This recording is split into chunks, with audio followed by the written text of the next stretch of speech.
I'm here with Denise Haerr, and we're going to be talking about one of the most remarkable people to come up here that most people have never heard of, Earlene Christopherson, who was the very first woman to swim the lake of Lake Tahoe.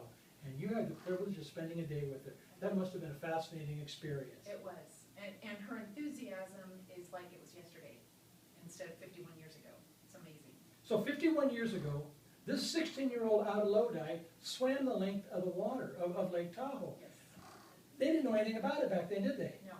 So how did they figure out how to make this thing happen? She, I think when she was little, she came, she saw the lake, she said, I'm going to swim it one day, Dad. And from the time she was about 4 until the time she actually accomplished it, they just really worked at it, and her dad was her coach. Her mom made her broth that helped her get through, and I mean, her sister sang along as she swam. And, I mean, it was a really family-oriented endeavor. Now, it didn't happen the first time. How many attempts did it take her to make the whole trip? Third time's a charm. Third time's a charm. Third time's a charm. She did it on her third time. And she was how old when she accomplished it? 16. She was all of 16 years All of old. 16. Good heavens. And she started when she was, first one was 15. Right.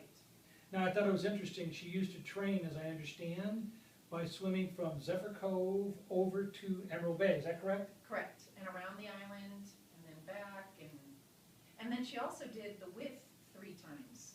Oh, she'd already done the width. 3 times before she did the length. So she had already understood the cold and the temperatures Correct. and this and that kind of a thing. Correct. Now, another thing I thought was interesting, what kind of a day was it when she went out?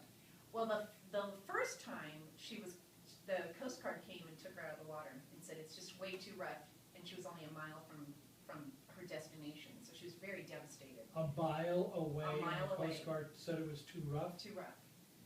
And so what really intrigued me is she left at 2 o'clock in the morning. I mean, she started her swim at 2 o'clock in the morning. Pitch black, extra cold. So it was a determination she had. I mean, that's the only way she could accomplish it. And I read a quote on one of the old newspaper interviews that her dad had, and it said, it was a childhood dream. I'm glad she did it, but she's never doing it again. She's never doing it. She's never doing it again. I think he didn't want to be out there at 2 o'clock in the morning, actually, rowing a boat or maneuvering across the lake in the dark. Now she lives in Florida, and Right. she comes back up here from time to time. I Yes, she understand. does. She does. She still has family in Lodi. Oh, really? Yes. So that's what did she do after that? She continued on to some other major swims after that. She did. I think she was the first woman in their area to be a coach on the swim team. She broke the barriers for that. And she went on to she didn't really talk a lot about post Lake Tahoe.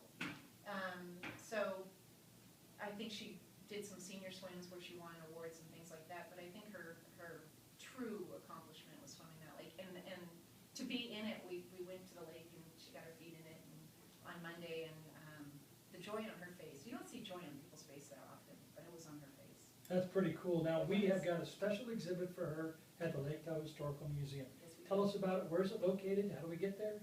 The Lake Tahoe Historical Society Museum is on Lake Tahoe Boulevard in the same center with the Senior Center and the Tahoe Art League. And the exhibit is in there. It has her swimsuit. It has some great pictures. It has a bunch of ribbons. When she moved to Florida, or at least sometime before she moved to Florida, she came over and gave all her memorabilia to the museum. So we've got her trophies, all the newspaper clippings, and everything of this accomplishment. Thank you so much. Thank you for joining us, and we'll be back with more of today's High Sierra Report right after this.